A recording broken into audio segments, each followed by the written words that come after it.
कौन सी संस्कृति पढ़ा रहे बंधु? यदि आप इस देश के नागरिक हैं तो आप देखिए कि सारा कट्टरवाद, सारे आतंकवादी मदरसों में पले और बड़े हैं।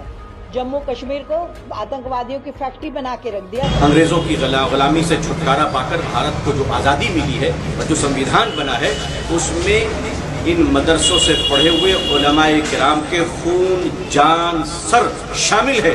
किसी के सर काटे गए हैं, किसी को फांसी के तख्ते पर चढ़ाया गया है।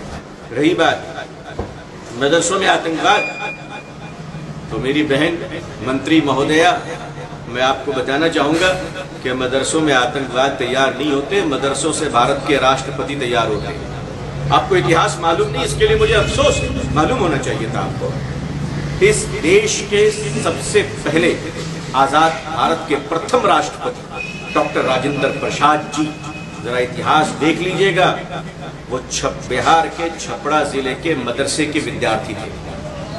अगर मदरसा आतंकवाद पैदा करता है तो फिर भारत का पहला राष्ट्रपति भी आतंकवाद होगा आपकी नजरों में। दुनिया के सबसे शक्तिशाली देश अमेरिका, उसके राष्ट्रपति मिस्टर बराक हुसैन ओबामा, आपको पता है कुछ इतिहास इसके बारे में?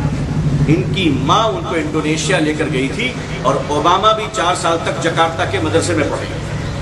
तो भारत मदरसों ने भारत को ही नहीं, अमेरिका को भी राष्ट्रपति दिया है। उठ पटांग मत बगा कीजिए, समस्याओं से लड़िए, समस्याओं की चुनौती है, हम सब मिलकर आपके साथ हैं।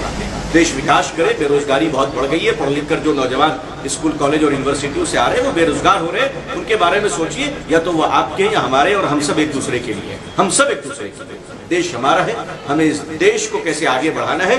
नफरतों से देश आगे नहीं बढ़ेगा, मोहब्बतों से आगे बढ़ेगा।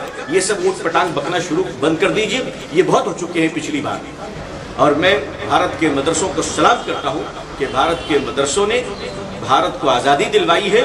और आज मैं इस टेलीविज़न के माध्यम से अपने देशवासियों को यकीन दिलाना चाहता हूँ कि चीन लद्दाख के बॉर्डर पर चाइना की आर्मी जो आज शरारत कर रही है, अगर वहाँ हमारे जवानों को, हमारे फौजियों को हमारी ज़रूरत पड़ जाए, हमें आवाज़ दीजिएगा। हम मदरसों से अपने बच्चों को कफन पहनाकर सरहदों पर पहुँचा देंगे।